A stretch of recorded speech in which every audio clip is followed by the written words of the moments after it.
10. How can I add the photo of my bird on the bird identity kit? When entering the bird information, you can enter the ring number, the sample type, and the species of your bird. However, if you click on the yellow tab on the right, Bird Details, you can enter additional information, like the name of the bird, the date of birth, the name of the owner, and other information such as mutation and color.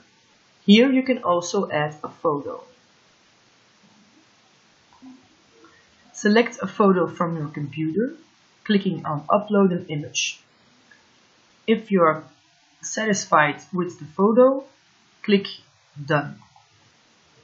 The photo is now added to the bird identity kit.